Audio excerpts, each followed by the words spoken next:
دا غم یوازې د بسم الله جان په کاله نه دی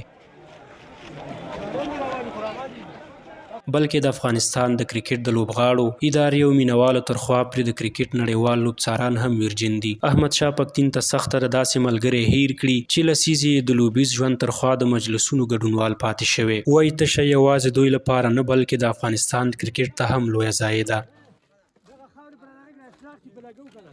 بسم الله شینواری یو ډېر مهربانه، ډېر صادق، ډېر نږدې ملګری و.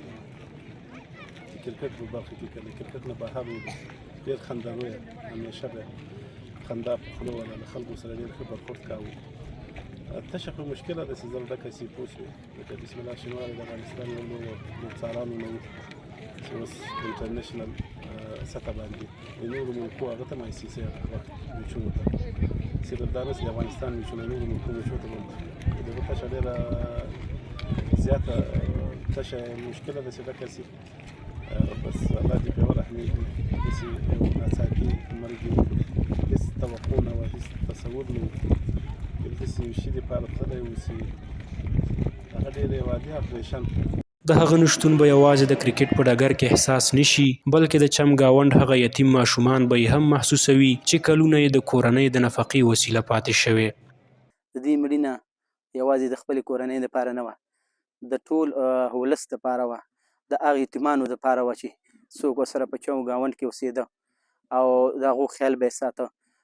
دا کوم خلک چې تاسو ولیده چې خپل او پردی په ژړېده، د همدې دپاره ژړېده چې دا ډېر یو مخلص انسان و او ډېر یو مسلمان سړی و او په وطن مین سړی و.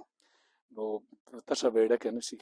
خو زه په خاص توګه باندې د افغانستان د کرکټ بورډ نه زما غوښتنه ده چې د حاجي بسم الله جان کورنۍ ته په یو جدي نظر وکړي. د هغه کورنۍ بچي او ورونه به دوی سره تر خپل حده پورې د حد نه زیاته همکاري وکړي او دوی ته یو داسې زمینه او یو داسې طریقه برابره کړي ځکه چې د هغوی بچیان هم غواړي دي ځکه چې حاجي بسم الله جان په نه امکاناتو کې په تش لاس باندې د افغانستان دپاره ډېر څه کړي دي. باید چې هغو ته یې ډېر درناوی وشي، ډېر په دروند نظر باندې ورته وکتل شي.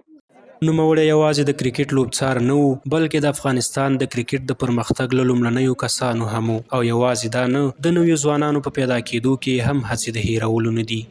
بسم الله جان یو خندروي او خدمتګار رښتینی انسان و.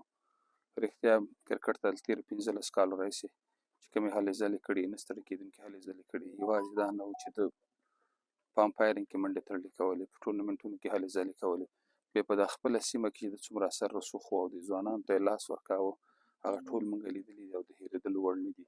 ډېرو ځوانانو په کرکټ ته راوستلو کې ډېرې منډې ترړې کړي دي. په خپل استعداد، په خپله وړتیا او په خپله پوهه چې خدای درته ورکړې وه، خپل زیار باندې د SSC فاینل ته لاړه. هغه 4 کسانو 4 افغانانو نه یو دی هم و. یقینا جار صاحب ویل د بسم الله جان ځای چې دا تشه چې دا د هغه ډکېدل ډېر مشکل دي. بسم الله جان دا نه چې یو لوبڅار و، داسې لوبڅار و چې د SSC فاینل کې و او د افغانستان هغه د لوبڅارۍ هغه یو فاینل کې یو غوره لوبڅار و. د یوازې د کرکټ امپایرینګ په بخش کې کار نه کړی، د کرکټ په ډېرو مهمو بخشونو کې د رول لوبولی. د پرمختګ کې شنو نه موږ د هغه خپلې سیمې لپاره دی به ډېره منډه ترنډه کوله، ځوانانو لپاره لګیا و. تېر کال یې همدا په کور دننه د مسلکي ژوند وروستۍ ورځې شپې شوې.